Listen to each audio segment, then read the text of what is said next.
Pasukan perlawanan Islam dari Irak kembali beraksi dengan membombardir Israel menggunakan peledak selama 2 hari berturut-turut. Akibat serangan tersebut, markas militer pasukan pertahanan Israel atau IDF dan pelabuhan di Eilat meledak dan mengalami kerusakan. Dilansir dari Tribunnews.com pada Rabu 22 Mei 2024, hal itu diumumkan langsung oleh milisi perlawanan Islam Irak. Menurut laporannya, pasukan perlawanan Irak kembali menyerang pelabuhan Israel di Eilat menggunakan 2 drone berpeledak. Perlawanan Irak mengklaim serangan dari pasukannya tepat sasaran dan menimbulkan kehancuran. Sebelum menyerang pelabuhan Israel, perlawanan Islam Irak juga mengaku bahwa mereka juga menyerang markas militer di lokasi yang sama dan menimbulkan kerusakan.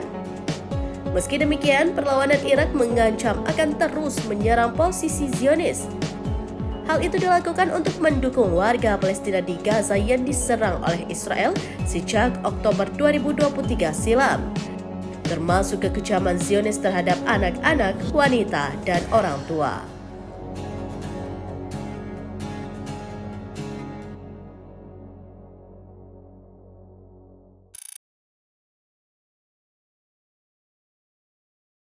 Download Tribun X sekarang, menghadirkan lokal menjadi Indonesia.